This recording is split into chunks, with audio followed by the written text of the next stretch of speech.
No matter if points are gained or points are lost, there will be much to discuss. For analysis regarding tonight's Winnipeg Jets game, here are Dave Manouk, Ezra Ginsburg, and your host, Drew Mandel. The Illegal Curve post-game show, presented by Play Now, the official sports betting partner of the Winnipeg Jets, starts now. Good evening, Winnipeg. Good evening, Manitoba. For all those joining us on our social media platforms, we say good evening, universe, and welcome to the Illegal Curve post-game show. With Dave Manouk, I'm your host, Drew Mandel, here to discuss a very disappointing and poor performance by the Winnipeg Jets, who go into Utah with the whole world right there in front of them, and they cannot muster up the appropriate effort level to win a game that would have done wonders for them, finishing first overall in the Central Division, instead dropping the contest to the Utah Hockey Clubbers. Dave, good evening. The Jets must have misread the calendar. It's next Saturday that it's Passover, where we eat unleavened bread. But yet tonight they came out as flat as a piece of matzah in their attempts to win the game against the Hockey Club. Well, okay, so a few things. I've had a long day. It's been a lot of shows. You know, we did this. I said it's double game day, double IC day, but I am so sick and tired of calling them the Hockey Club, because I'm usually used to going the Jets versus so-and-so, and then I go Winnipeg and Utah, and it's like, it's enough already. Like, come up with a name and figure something out, because I'm tired of doing it. I'm a little crankified right now. I do want people to remember, though, I did say on this, not the Illegal Curve post-game show, but I feel like on a Saturday show, and if I had more time, I wasn't doing so much stuff today, I probably would have tried to pat myself on the back and gone and looked for it. But I did say that the Jets don't match up well against Utah. I've been saying that throughout the course of this season. I think Utah would be a tough opponent for the Jets. So, I was a little... It was a little bit of a disappointing game. I mean, a lot of a disappointing game given what Sidney Crosby chose to do. I mean, I was at Canada Life Center watching the Moose and the Wolves, which was a pretty good game. And you're thinking to yourself, okay, well, Dallas, I was watching Dallas were up 2-1. I'm like, okay, well, Dallas should beat Pittsburgh, and then they've got to travel and go to face the Wild tomorrow. So you're like, okay, well, maybe they'll be a little loosened up there. And sure enough, Pittsburgh comes up and picks up that big win, and Sidney Crosby gets the hat trick. So you're like, okay, the Jets and Stars tied in regulation wins. I didn't think it was a foregone conclusion, for the record, that the Jets were going to go into Utah and win the game, because like I said, I think Utah's a good team at home. By the way, as an aside, Drew, the fact that Vejmelka has played 20 straight games. It's amazing, isn't it? It's incredible. Is that not the craziest stat you've ever heard? Like, I honestly, I heard him on the broadcast. I mean, I'm trying to figure out who played 502 games in a row. Glenn Hall. Oh, it was Glenn Hall. Okay, I wasn't. Well, I didn't. Well, you'd think they would have qualified it. I didn't know. I mean, first of all, it seems fantastical, to be honest with you. I was just like, I actually thought it was a joke. I was like, 502 in a row. Like, that seems. I don't care if the level of fitness was different back then, and whatever. 502 is insane. But the fact of the matter is, playing 20 in a row in this day and age seems shocking, at least to me. I agree. I mean, look, the part that's so, I think, disappointing to me from the Winnipeg Jets perspective. And I mean, again, we don't need to, overstate that this is, the degree or the significance of this loss. It's a missed opportunity for the Winnipeg Jets. And I think what's so troubling to me is they definitely knew what Pittsburgh did for them this afternoon. That game ended just before, probably at about 4:45 Winnipeg time. So every player in that Winnipeg Jets locker room was fully aware of the opportunity that was afforded to them by Dallas losing at home to Pittsburgh. And they responded with just a horrible performance in the first period. They got a little bit better as the game went on. So, I mean, I'll give them, credit for that, I guess. And, but once you're down 3-0 in any hockey game, to me, you don't get that much credit for then trying to play your game and trying to get back into it. I was surprised. I thought the Jets would have seen what Dallas did losing at home to the Penguins, and I thought the Jets would have been on their toes from the get-go, from the puck drop. And they certainly were not. They were on their heels for the majority of the first period, and we'll get into the goal-by-goal recap coming up here on the Illegal Curve post-game show.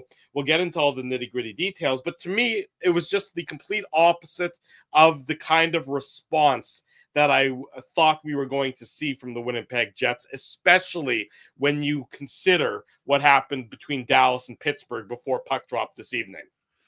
Yeah, I don't think there's any question about it. It's that squandered opportunity, and I like Brad's comment, a well-deserved result for the Jets. Yeah, they earned the loss, no question about it. Yeah, and the special teams were the difference, and we've been talking about the penalty kill, and that proves to be twofold against them, that they make themselves pay because of penalty trouble, and as you said, Drew, we'll go through it on the game by game. But I look. There's no point in being hyperbolic. We didn't plan the parade when the Jets finally slayed the Dragon and beat the Vegas Golden Knights. You didn't do that when they beat a very good Carolina Hurricanes team 3-0, Eric Comrie. By the way, it's a good thing that the Jets have faith in their goaltender and are willing to let Connor Hellebuck play after Eric Comrie had a shutout in his last game. I mean, I know what you're referencing John Abbott on the play-by-play, and John Abbott is the Flames play-by-play guy. And with all due respect, I think that Abbott's probably not a bad broadcaster, but him and Sam Cosentino, they had no chemistry. Zero. And I think that's been part of the problem with the Sportsnet, broadcasts over the years, is that they just pluck two guys and throw them together and say, okay, you guys are going to be the broadcast duo. I mean, it's a shame we didn't get to see like Harnarayan Singh and John Garrett. They were doing, I'm not sure which game they were doing this evening. There were so many Canadian teams involved in games. They have some chemistry because like anything else, the more you work with somebody, the more you're used to their verbal tics, the way that they want to, broadcast. Cosentino and John Abbott were like two guys who were introduced to each other 5 minutes before the game started. So that, look, the broadcast, the Utah market is going to be a good one, but it's not a great place to watch a game from on television right now because it's not made for hockey, the arena they're playing at. Everything about the game, the presentation, the broadcast, just the game in general was what I would describe as sleepy at best. Yeah, and again, my only reservation, as I tweeted, and I know you picked up on, was the fact that, like, if the Jets, and someone pointed out, he said, do we even know if TSN's going to have the Jets rights? When all is said and done, I can't remember, when does the Jets rights expire on TSN? 2026. So there's two more. I think it's 26 or 27. It's one of the 2 years. I'm pretty sure 26 after the 26th season. Okay, so there you go. So one more year for sure of TSN. But anyways, my complaint is that you just listen to the guys who have very little insight, and it's kind of like, and it's hard because of course I listen to our boy Paulie Edmonds, but to sync them up on TV and the radio, I know some folks do it, but anyways, I'm just gonna say that to me it's disappointing to listen to a broadcast where it's very little insight. And I know people will say like, oh, blah, blah, blah. And I don't blame these guys. You just said it. He's a Flames guy. He covers the Flames. Right. So it's on Sportsnet to have I don't know. Like, to me, it's like, I get that Ottawa and Winnipeg are not big markets for them, and they're not their main markets because they're TSN regional broadcasts. But you would just think that they'd have a team that we got a Winnipeg broadcast. Like, you'd want to put on something of a good, and again, I'm not trying to, for the record, folks, I'm not trying to misdirect you and talk about something unrelated to the Jets. We'll get into the Jets, but it just bothered me watching the broadcast that I was listening to it. And I just thought, like, you want to listen to a broadcast and gain something. And I didn't feel that I didn't feel like there was any value to what I was listening to, any way, shape or form. And, again, we're used to talking to people in the market when, as I say, like when I'm doing Moose stuff, right? When I'm doing a Moose game, for example, I'm trying to bring insight. Like, I know most folks don't care about the team that Moose are playing. So I try and make sure I know, okay, like, this is who the market I'm trying to cover. And again, like I said, I didn't feel like we were getting that insight from these guys. No, you weren't. I mean, look, it's not worth getting any deeper into it. It wasn't. No, I don't think it's just again. Well, I mean, look, there's 5 games tonight. There's 5 games involving Canadian teams today. So, tonight or even today, because the Oilers played this afternoon. So on a night when you have the Oilers playing, the Flames playing, the Senators playing, the Canucks playing, the Jets playing, the Canadians playing, and the Maple Leafs playing, you're going to have broadcast crews that are not your A broadcast crew. And that's just the reality of it. And if it wasn't, and Shawnee Reynolds is busy chasing around following Ovechkin, so he's not even on the broadcast either. Right. So anyways, it was, but the game itself, I mean, again, the Jets just were flat from the get-go. They were not sharp. You see, I mean, you can't talk about the game without talking about the fact that Nikolai Ehlers was not in the Jets lineup, and his impact and his absence, I thought, was very noticeable.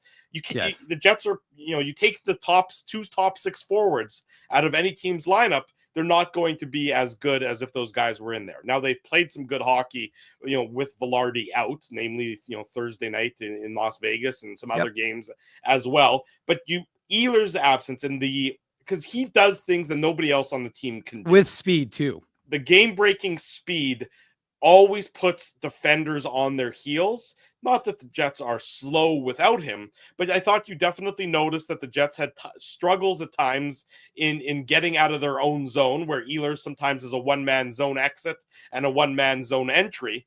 There were just too many instances in this game where I thought that Utah was the faster of the two teams.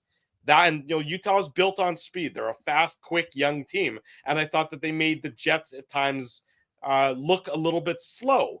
Not that because the Jets themselves didn't have their best skating legs going in tonight's contest.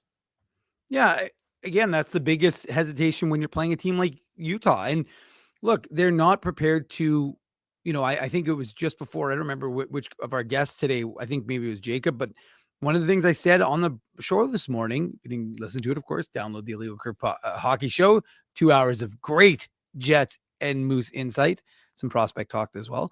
But one of the things I said was, like, Utah doesn't think that they're dead, and we can declare them dead, and everybody can say that it's over.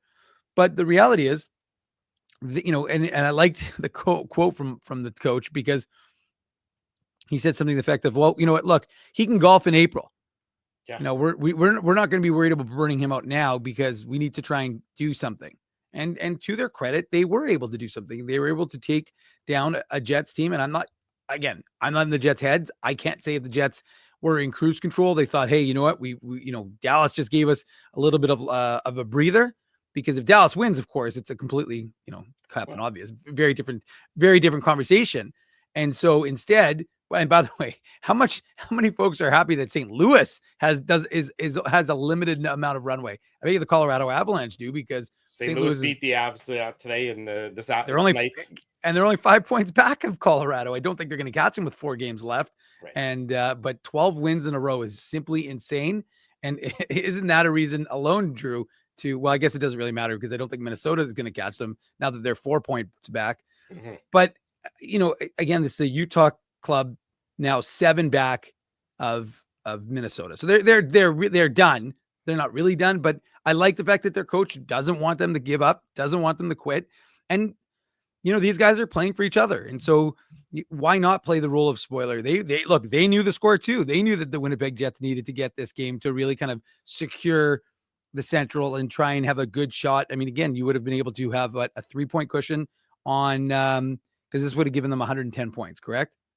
The Jets, if they had won, yes, it would have given them 110. So they'd have a 3-point lead on Washington for the President's Cup as well. President's Trophy, sorry. President's Cup. That's a different that's golf. Yeah, that's golf. But anyways, I'm just saying that I like what JC's saying. Hockey's inexpensive, quality local content. Well, we're not inexpensive, JC. We cost a little bit of money, but we are. If we're the death knell, fine, then bring it on, baby. But the fact, sorry, Drew, I like to let the chat sidetrack me. Focus, Ginsburg. Focus. I was gonna say, well, it's true. Corey May, I do not love golf, but that's a side conversation for another time and place. Anyway, so I just think that you couldn't take this team lightly, and you knew that Utah was going to play to their identity, which you started this conversation with, talking about how fast they are. And they've got talent. They've got some very good players. Like, was it Keller who got to 500 points tonight? So, I mean, he had a goal and an assist. Yeah, they've got a lot of talent. Yeah, they've got a lot of talent. And again, that was one of the and remember, they're only going to get younger and more talented in the sense that I believe when they left Arizona, they had 4,000 draft picks because they've been the repository of every terrible contract that anybody wanted to trade. So they have a lot of draft picks, or they did, I should say, previously. And they've got some nice pieces. So, I mean, we'll see what they end up becoming. We thought that they would take a step forward. I didn't think they were going to be a playoff team. I thought they'd be close to the pack. I didn't think they'd be in the mix. But so they're kind of what I was expecting from them at the beginning of the year, Drew. But again, I like the fact that they've got a lot of talent, and they showed some gumption today, and they punched the Jets right in the face, and the Jets did not have a good enough response. They certainly did not. Let's get into the recap of tonight's game. We do it goal by goal on each and every episode of the Illegal Curve post-game show. The Play Now game recap. Sign up for Play Now and get a casino welcome bonus up to $150. Play Now is Manitoba's local, legal, and secure gambling site and the official betting partner of the Winnipeg Jets. Conditions apply. 18 plus. Enjoy responsibly. The Utah Hockey Clubbers opened the scoring at the 4:24 mark of the first period. It's a power play goal. Dylan Sandberg is in the box for tripping. It takes the Utahns on all of 7 seconds to get the opening goal. The Jets actually win the faceoff. That's to the right of Connor Hellebuck. The puck goes in behind the net, at which point in time Alex Iafallo is trying to get it out. He ends up losing a board battle there to Dylan Guenther. And it's Dylan Guenther who is able to then put it onto the stick of Barrett Hayden, and Hayden passes it over to Keller in the slot all alone. The Jets are heavily tilted to the right side of the ice after the Iafallo play and after the face-off win, and it leaves Clayton Keller all alone in the slot. He makes no mistake, beating Connor Hellebuck, his 26th of the year. Hellebuck on this one looks a little awkward. He's not square to Keller for the shot.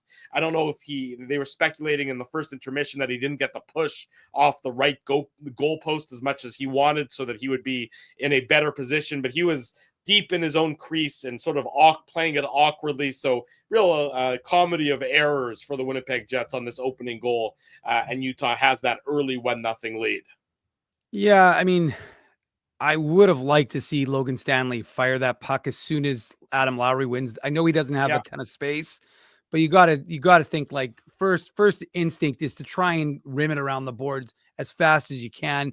Again, like I said, he wasn't going to be able to take a step because he would have had too much pressure.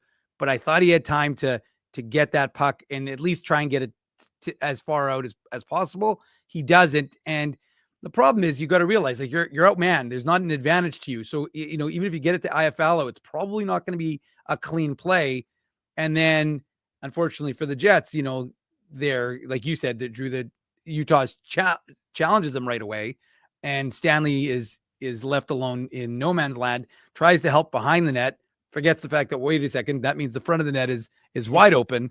And sure enough, it's a 1-0 game. So yeah, that was, I know what you're saying about Stanley. I have to think that that's a set play.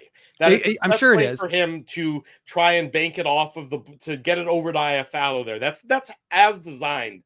And then the truth is Guenther just makes a better play. Iafallo's on his backhand here, so it's certainly not an easy play for him. And Guenther seals the board really well. That's exactly what he does. Iafallo's trying to chip it past Guenther and put it onto the stick of DeMello in the corner, but Guenther seals it off. It comes back out to Barrett Hayden, and then Hayden slides it over to Clayton Keller. So, I mean, as much as it is, I think the Jets had the right execution in mind. They obviously didn't execute it well enough, but kudos to the hockey club and Dylan Guenther for making the right play to seal it off and prevent Iafallo from getting it over to Dylan DeMello on this play.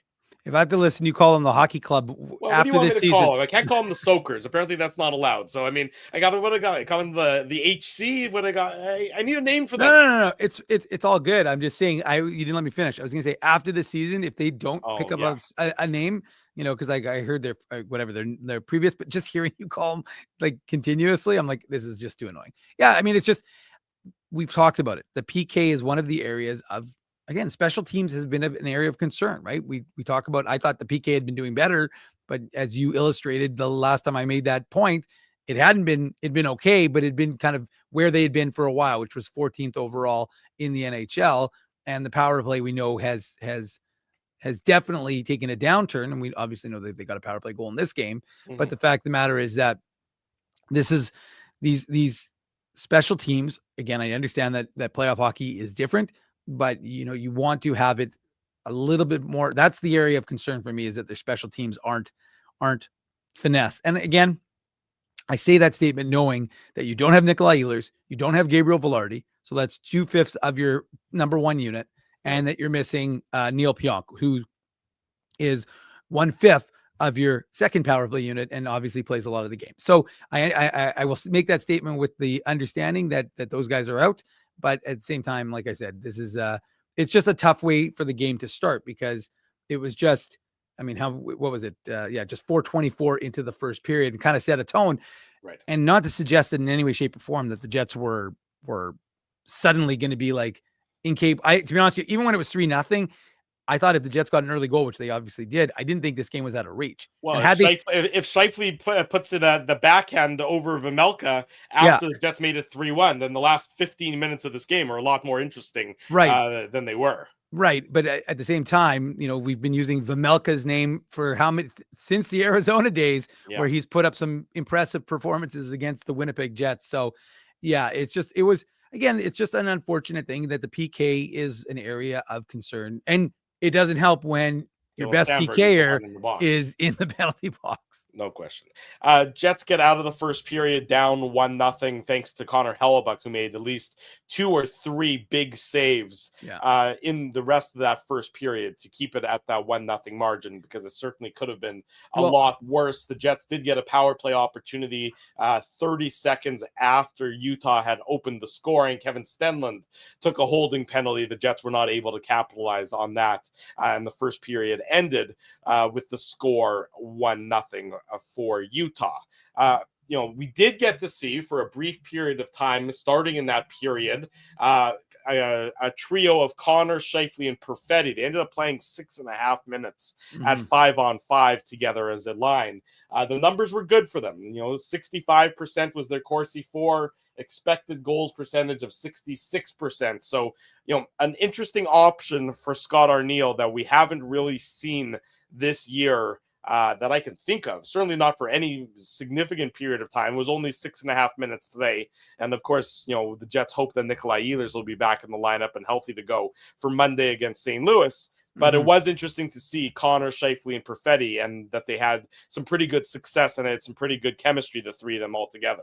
Yeah, I don't want to glaze over the first period, Drew, in the sense that this game, unlike the LA game, where the Jets made mistakes, and the most egregious of the period by my mind was that Vlad Nemestikov passed in the neutral zone, who handcuffed, I don't remember which forward he was passing it to.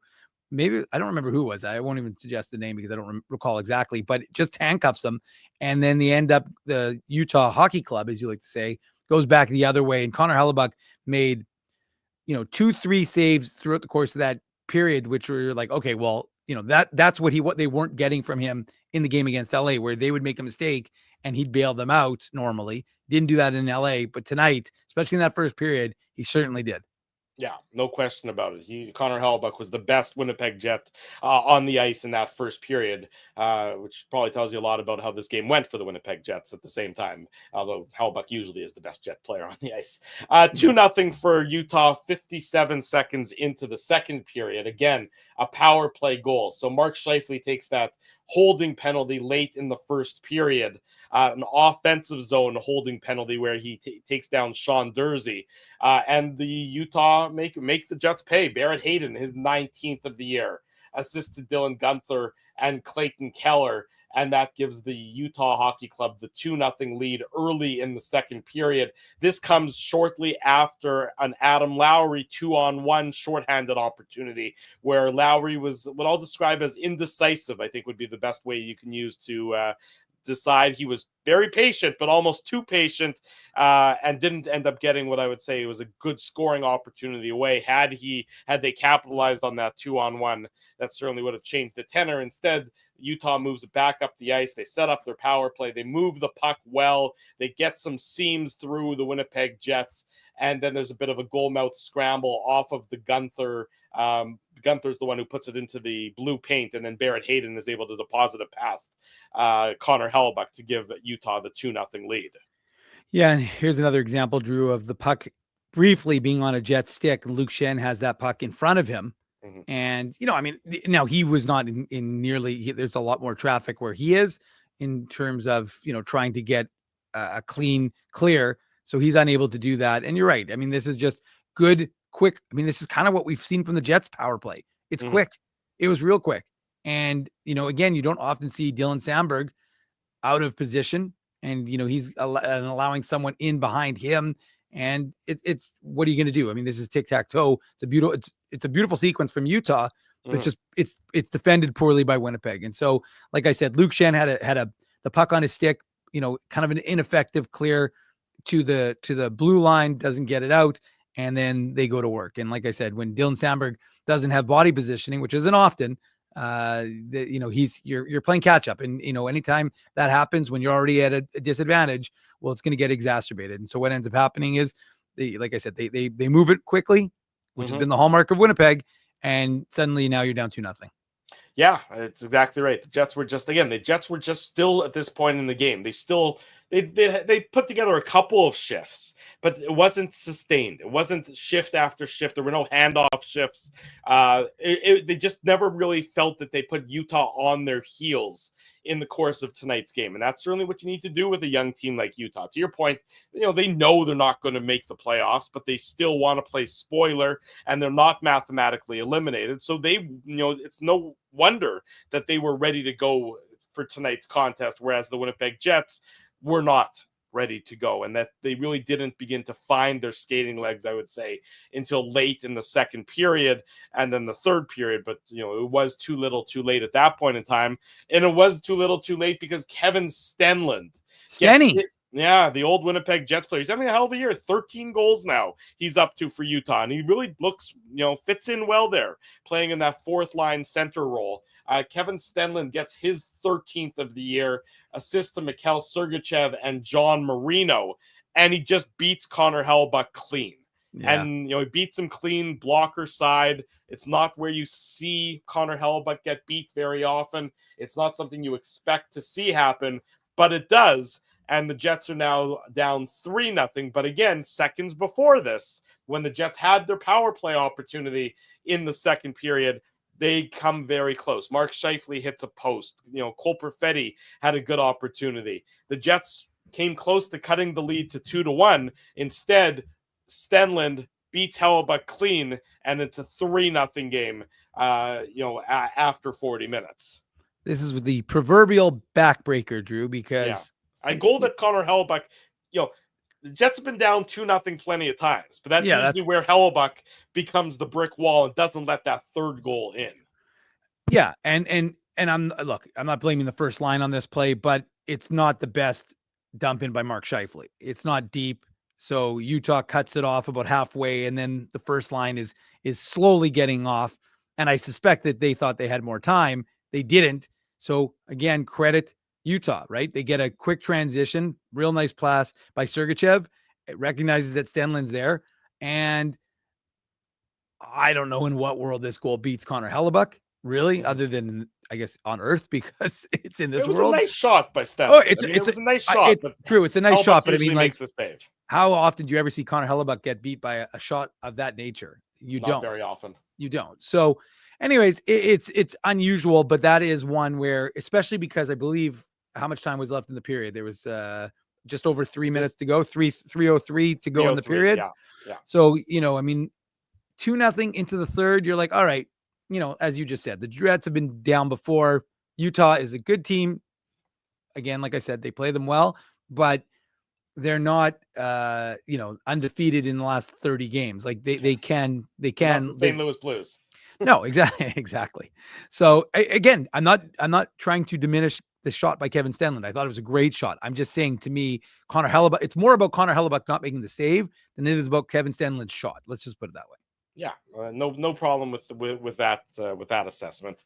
And 3-0 for Utah. I mean, that's and Well, we're not. Drew, by the way, if your shirt says optimistic, and one of our It's chatters, a Viking shirt. I know it's a Viking shirt, but anytime Drew's wearing purple, it's about the Vikings. But I was gonna say, maybe to take some optimism here, maybe the Jets were trying to make next Thursday's game against Dallas so interesting and so much watch TV that everyone is going to flock to Boston Pizza on Taylor for the IC watch party. Maybe that's why the Jets were doing us a favor by trying to make it must-watch TV, because they were cruising. Maybe people would be like, yeah, do we really want to go see Ezzy and Drew and Dave? Maybe not.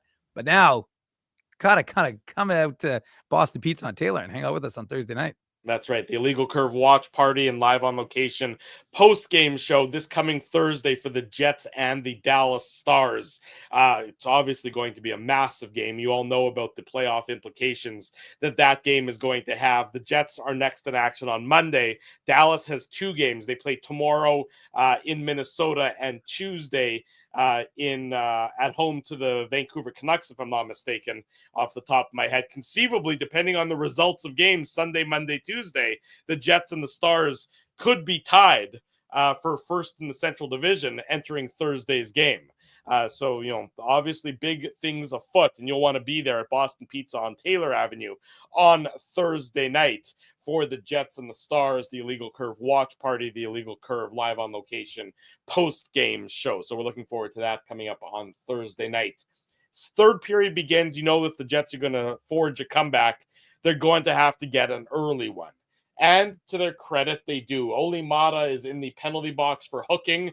The hooking penalty comes at the 154 mark, and Mark Scheifele at 2:45. So a minute or so, little less than a minute into the power play. Mark Scheifele, his 38th goal of the season, his 800th point as a member of the Winnipeg Jets. So it's a milestone goal. It's a milestone point for Mark Scheifele. You saw it look like, I think it was Cole Perfetti, or it looked like maybe it was Al Iafallo. I saw a 9. I don't know if there was a 1 next to it. I think it was Perfetti. I thought it was Perfetti. Who dug the puck out of the net after not one save.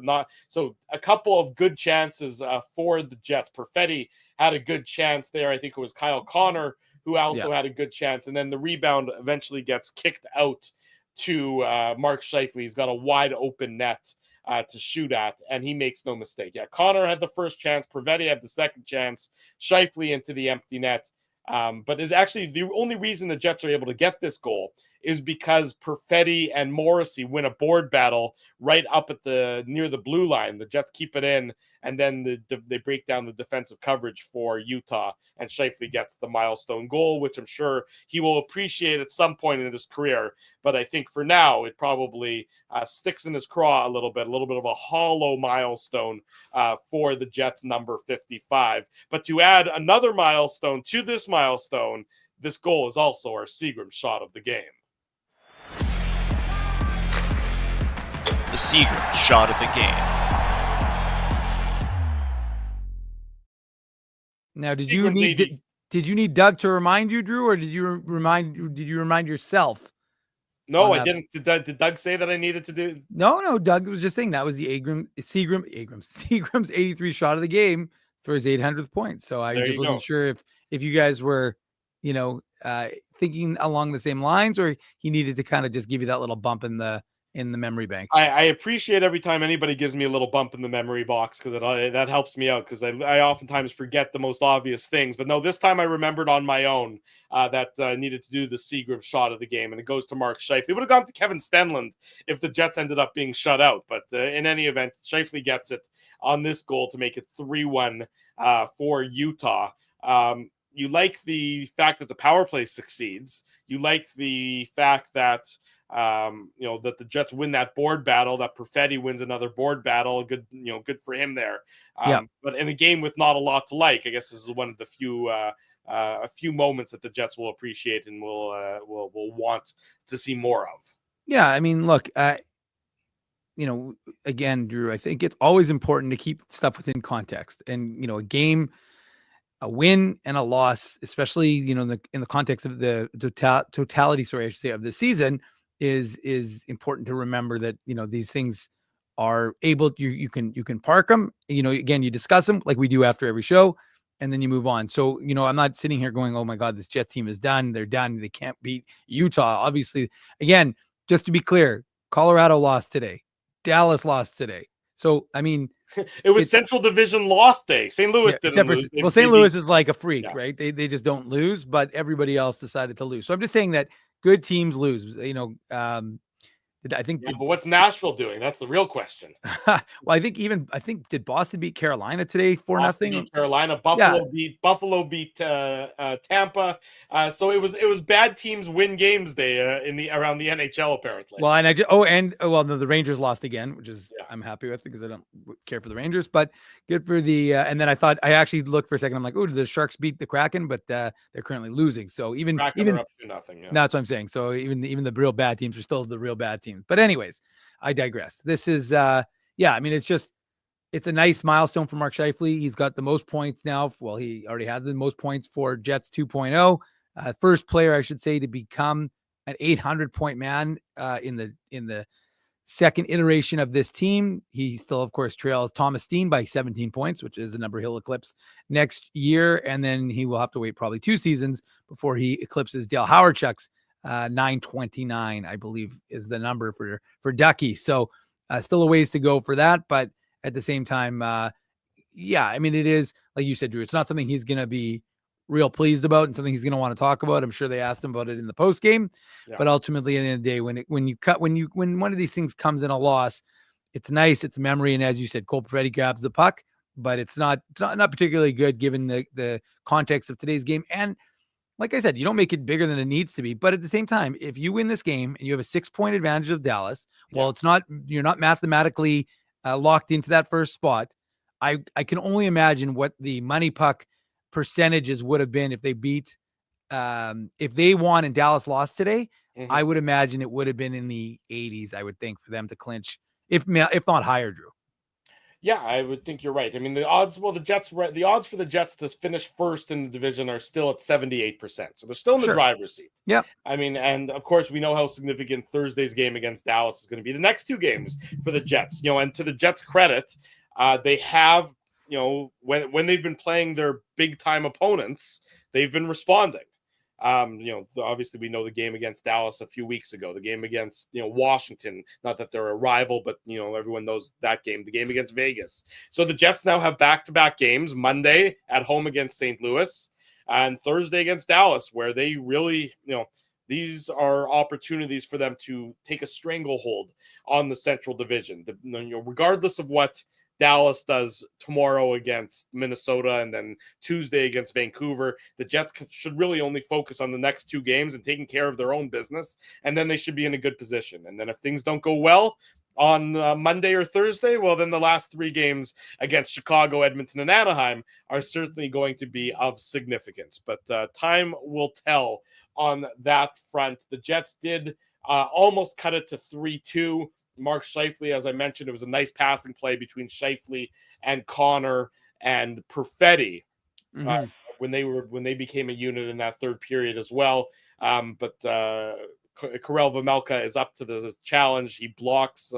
He uses his pad to prevent Scheifele from getting a goal to make it 3-2. And then with the net empty and 2 minutes and 41 seconds to play on the clock, Nick Bjugstad hits the empty net, his 6th of the year assist to Kevin Stenlund and Oli Mata, and they go home happy in Salt Lake City tonight with a 4-1 victory. The Hockey Clubbers over the Jets of Winnipeg. And the only thing I would add, because I mean, look, it was a bold goalie pull, Drew, with I think it was about 4 minutes to go.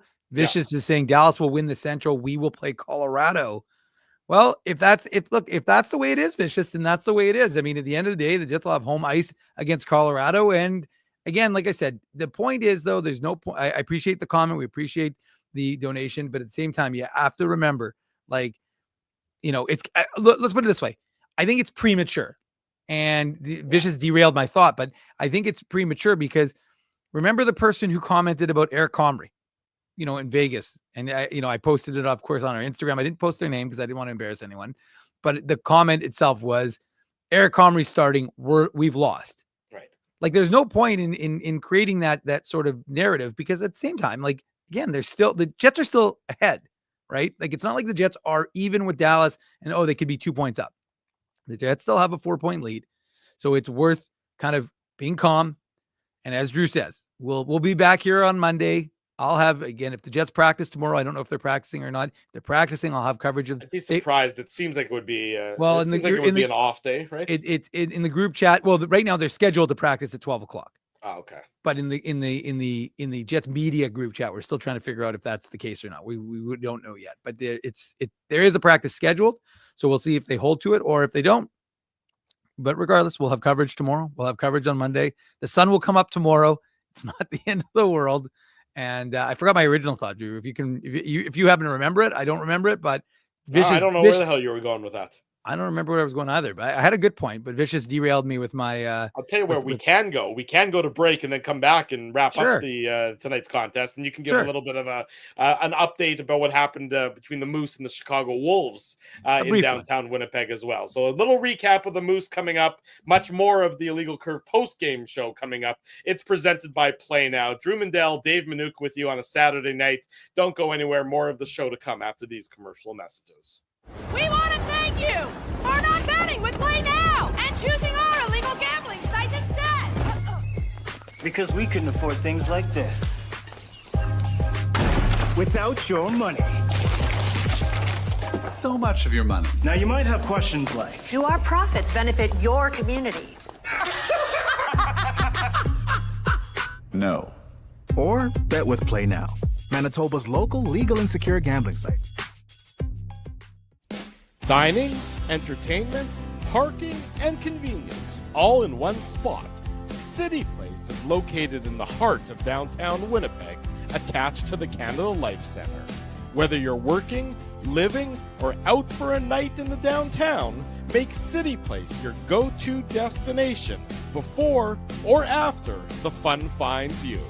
Lunchtime, game time, anytime. Visit City Place at 333 St. Mary Avenue, next to Canada Life Centre. Holt Dental, the new official dentist of Illegal Curve, has a philosophy rooted in two unyielding principles: genuinely caring about patients and providing outstanding service. Being a patient of Holt Dental means more than just checkups and treatments. It's taking the time to listen and talk to each patient so they can achieve the best long-term health, functionality, and aesthetics for their teeth, mouth, and gums. Conveniently located at Grant Park Festival on Taylor Avenue, Holt Dental is dentistry of the highest quality in a comfortable and relaxed environment. For more information, visit holtdental.ca. Oh, and there's plenty of free parking at the front door, too. Celebrating its 40th year as Winnipeg's home for stand-up comedy, Rumors Restaurant and Comedy Club has recently been named Canada's top comedy club and a top 5 comedy club in North America. From birthday parties to date nights to fundraisers and everything in between, Rumors is your destination for the best and most affordable live entertainment Winnipeg has to offer. For more information on upcoming shows, Rumors' incredible promotions, and to purchase tickets, visit rumorscomedyclub.com. At Boston Pizza, a fast lunch doesn't have to mean fast food. Now you can get a $15 lunch served in just 20 minutes, including your choice of a main, side, and drink. That's right, lunch for $15 at your local Boston Pizza. Welcome back to the Illegal Curve post-game show. Drew Mandel, Dave Manouk with you on a Saturday night talking about the Jets' disappointing 4-1 defeat at the hands of the Utah Hockey Club. Did you remember your point? Well, I didn't remember. I actually went back and watched I rewound our show on YouTube so I could watch to see what I was saying and what I was gonna say. Drew, Yes. thank you, Vicious, for derailing it. But I will. The only thing I was going to add was the Jets did not play that pulled goalie situation particularly well. That's what I started to talk about because they pulled Hellebuck with about 3-4 minutes to go in the game, trying to get within one, and then of course they'd probably keep him back in there for another minute or two, and then see if they could get that equalizer. Mm-hmm.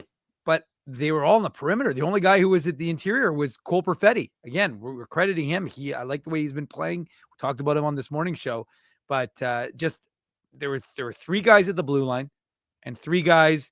There was Scheifele on one side, Connor was on the other, and Perfetti was in front of the net. So to me, or no, maybe it was Lowry, but the point is that, like, it's just not enough guys who are the big bodies, like the Niederreiters, the Iafallos, the Lowrys, who you need in front of Vemelka to take away his eyes.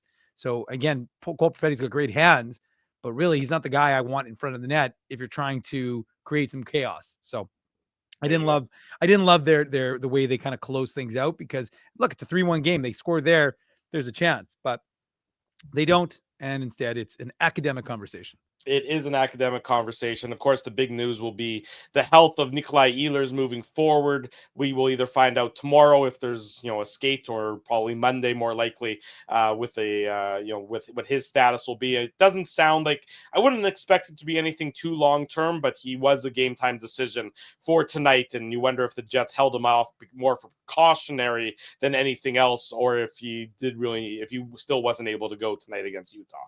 One thing we did learn on the broadcast, I will say, is that they did say that he skated this morning. I thought it was unusual, actually, because the Jets didn't post any media availability with, you talked about how there was that 11:15 media availability, Drew. Yeah. Well, I did check periodically. I saw they posted something with Cole Perfetti, but it was almost like Scott Arniel didn't speak today, which I thought is a bit unusual, but I suspect he spoke. But one thing we did learn, like I said, not from Arniel, but from the broadcast, was that Ehlers apparently skated in street clothes, in sweats apparently, but skating nonetheless. So again, I think that being cautious is the right move with Nikolai Ehlers. There's absolutely there's no point. This, again, game's important. Obviously, its importance grew when Dallas lost, but you're still not going to do anything that's going to jeopardize him. You want him to be healthy for the playoffs. We saw how important it is to not have him in the lineup. So yeah. So Scott Arniel didn't speak, or we don't believe he spoke this morning. He did speak after the game about the Utah power play goals. Quote, "First one, we win the face-off when we don't get the puck down the ice. Next one, it's a seam play, double seam pass that usually we have numbers and bodies there," said head coach Scott Arniel. Continuing on, it's been trending the right way, that being the PK. Just those are 2 big goals that we probably don't give up normally. So that is what Scott Arniel had to say about the first 2 Utah goals in tonight's contest. That courtesy of Jamie Thomas's 3 Things article on the Winnipeg Jets website. So that's, want to give credit to where I got that quote from, regarding Scott Arniel. For those wondering when the Winnipeg Jets, when could the Jets possibly clinch the first place in the Central Division, the earliest opportunity for them to do that would be after Thursday's game against the Dallas Stars. Any combination of 9 points, either gained by the Jets or lost by the Stars, is the magic number for the Winnipeg Jets. So if the Jets were to win on Monday against St. Louis and then Dallas on Thursday, which would also mean that Dallas has lost to Minnesota tomorrow and Vancouver on Tuesday, that would put the Jets, after the Thursday game, that would put the Jets 8 points up on the Dallas Stars, and the Stars would only have 3 games remaining, same as the Jets themselves. So Thursday, win out for the week for the Jets, and if the Stars were to lose out, then the Jets could clinch as early as Thursday. Conversely, though, if the Jets were to struggle on Monday against the hottest team in the NHL, the St. Louis Blues, and then lose to the Dallas Stars on Thursday, well, Dallas could be tied or ahead of the Winnipeg Jets based on tiebreakers as early as Thursday. So lots can happen over the next let's say 72 or 96 hours, and Hey, we will have the Stars could lose both games and then beat the Jets on Thursday. And if the Jets beat St. Louis, I mean, there's there's so many different things that could happen. seems more than likely it's going to come down to the wire. The Jets, of course, have that back-to-back next Saturday, Sunday. Saturday night at Chicago, and Ooh, that's a tough game. and then home to McDavid and the Oilers on Well, Sunday. I wouldn't say Well, McDavid. The Oilers. Or- We'll see if Yeah, McDavid's we don't know if there or not. McDavid's there. We don't know if Dreisaitl's there. We don't know if Skinner's there. We don't know who's going to be there. Right. Well, we'll be there. That's that much we know that. And of Nice. course, the fine gentleman who won the tickets from us and Play Now is going to be at that game next Sunday. Isn't that Dave between the Funk? Jets. Yeah, exactly. I couldn't think of his name off the top of my head, but there you go. So Pretty sure. that's something to look forward to next week as well.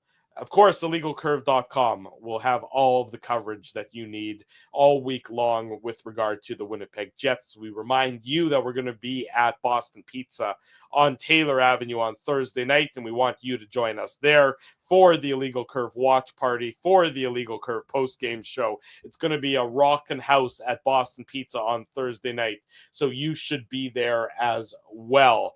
Jets 4-1. They lose to Utah tonight. In case you missed any of this show, What's going on here? Did you have a brain? Yeah, I situation forgot there? the Moose. You got the Moose to talk about. I just realized. I'm sitting there going, I'm like, boy, Drew's seems to be doing his little end of show thing, but not. You know why? Hey, hey, Stop pressing it. okay, fine. Put on your antlers. It's time for the Manitoba Moose Minute on the Illegal Curve Hockey Show. I'm like, come on, Drew. I know you don't want to do a long one. Sorry. Won't do a long one, but the Moose in action. 50. I mean, most people in Winnipeg know what happened because either they follow me on social media or they were one of the over 5,500 people at Canada Life Center, including 4 people sitting in the IC seat in the illegal curve zone. And they were treated to a great start by the Winnipeg Jets. The Manitoba Moose, Yeah. who put together, I was going to say, the Winnipeg Jets 2022 draft line. Fabian Wagner, 6th rounder, Danny Zhilkin, the 3rd rounder, and Brad Lambert, the 1st rounder. So 2022, and of course, Elias Salamonson, the 2nd rounder. At one point, all 4 of them were on the ice together. So the 2022 draft class was well represented in this game, and they actually looked really good together. It was the first time that trio had been playing together. Moose, excellent start in this hockey game. Isaac Phillips, he deposits a great pass by Dominic Toninato, the captain, of course, of the Moose, into the back of the net. So that made it a 1-0 game, just 3:47 into the first. Elias Salamonson, the one I mentioned just recently, he gets his 20th assist of the season. Eric Dubois, the Moose assistant coach, had some very interesting comments to me after the game about Elias Salamonson and his game. I will be posting those on it's already on our YouTube channel, but it'll be on my social media soon when I get a chance to break it up. And then just 32 seconds later, Brad Lambert, I mentioned him. He picks up his 6th goal of the season. Nice little tap in. Dylan Anhorn, who wears Declan Chisholm's old number 47 and looks like he's just as good a skater. He made a real nice play on the pass from Danny Zhilkin, 2-0, and the Moose are cruising. Team on. Well, it didn't last long, but they had a real good first period. Got into some penalty trouble, which has been a symptom of theirs of late. The team honored CJ Cease, of course, the 2014 5th rounder of the Winnipeg Jets, who was with the Jets, and then, of course, with the Moose, signed with the San Jose organization, came back to Manitoba, signing a 2-year deal, and he played his 300th game in Antlers this evening, and or I should say, this afternoon, and they honored him for that. He becomes the first 2.0 Moose player to play 300 games in Antlers. So nice guy, CJ, of course, from nearby Minnesota. And then the Moose would end the period up 2-0. Simon Lundmark, the 2020 second rounder, he takes a puck to the face. So he had to get, actually, interestingly, had to get patched up, and he also had to pass a concussion test because he got that puck to the head. Drew, as good as the Moose started the game, they did not start the second period particularly well. They got outshot 11-0. Oh, and they were down 3-2. They gave up 2, speaking of power play, and their power play had been penalty kill, had been really good. I think they killed either 8 straight or 11 straight coming into tonight's game. And then they gave up 2 early in the second, and then they gave 1 up at even strength. But the first shot registered for the Moose came 11:42. It was a Brad Lambert shot. And I will say, like I said, Lambert and Zhilkin looked really good in this game. Wagner had a couple of real nice moves as well. So the Moose were down 3-2 after 40, and things weren't looking good, especially when they had 2 men in the box for a 5-on-3. Thomas Milic, he was pretty good in the net, and he kept them in, and they managed to kill off the 5-on-3. And then just as it ended, Dominic Tonnato, the captain, gets a breakaway, blocks a shot, gets a breakaway, doesn't score, but the aforementioned CJ Cease in his 300th game, he puts home the rebound, so ties the game, sends it to overtime.